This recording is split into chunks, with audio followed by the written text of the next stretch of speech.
यसरी बेला बेला हामी जाँदाखेरि चाहिँ सेटिसङ चाहिँ मजा लाग्छ हामीलाई चाहिँ।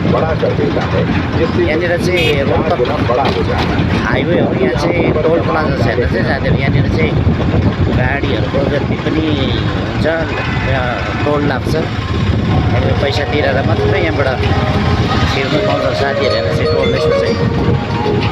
यो चाहिँ टोल प्लाजा हो कि यहाँ चाहिँ गाडीहरू सबै गाडीलाई यहाँ पैसा दिएर मात्रै यहाँनिर निस्किन पाउँछ। हामी चाहिँ यता कुनाबाट निस्किन्छ टट्टै यसरी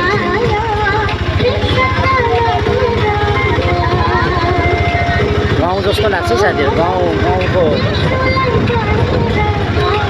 सम्झनाहरू मेट्छौँ साथीहरू। यहाँनिर चाहिँ रुखहरू यस्तो छ हो, यहाँ शीतल छ फेरि अब यहाँनिर चाहिँ रुखहरू रुख चाहिँ अनि अगाडिबाट झन् हेर्दै जानु त अझै के छ